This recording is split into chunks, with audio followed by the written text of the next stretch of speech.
This is Stuart Webb, Business Success Mentor, podcast host, author, founder and CEO of The Complete Approach with another one of my one-take video blogs, All the Mistakes Stay In.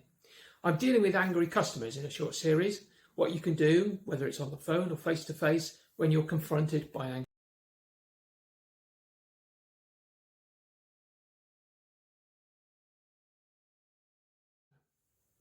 The first recommendation I always make to business leaders and team members alike is to just stop and breathe.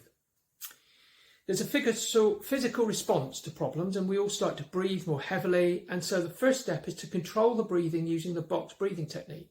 That is 4 counts to take a breath in, hold a count of 4, breathe out through a count of 4 and then hold for 4. Now we're in a better control of our response. This also helps to be able to get oxygen back into our brain, which means we can think more clearly.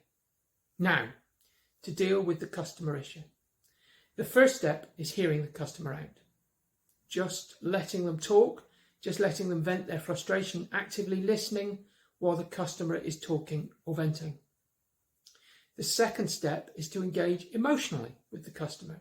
So when things go wrong, customers will often talk about how they're feeling, and they'll say things like, I'm sort of frustrated, or I'm so angry. And if we jump straight into problem solving, we've missed the chance to emotionally validate how the customer is feeling. And then they often keep talking for even longer. So a really genuine, sincere empathy statement, something like, look, I can appreciate that you're really frustrated, that there has been a delay in getting back to you, or I'm just going to have to provide something for you. That's validation for the customer. The third step, in some cases, is going to be an apology where there is one due. In certain situations, an apology is genuinely warranted. And you must say something like, I'm very sorry this has happened to you.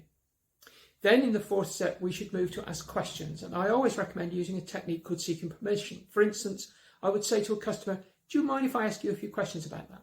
I've never heard a customer say no, but it's the first start for you to be able to then go on and find out exactly what happened. Okay, the final step is then to really take ownership. In this step, we want to focus on solutions and what we can do to help the customer, and we take ownership to resolve it. We might need to go back to them, or we can provide immediate resolution, which is fantastic. But it may mean that we need to do some follow-up to go and speak to somebody else. And in that case, we would always make a promise and get back to the customer. Then, if we can't do what the customer wants, we can't deliver it, it's important to empathise and even to say something like, look, I'm really sorry, there's nothing further we could do. I've explored all the options for you, and unfortunately, there isn't anything further I can do. I appreciate it's not the answer you're looking for. At least that can help the customer move to some level of acceptance. Okay, those are the 5 things I would recommend you do. And if you'd like a review of your customer strategy around dealing with difficult and angry customer issues, why not get us to engage it using the form below. Thanks for watching. If you enjoy these videos, please rate and subscribe and tell your customers, clients and contacts about them. And if you'd like to hear more from us, please subscribe to the newsletter in the button below.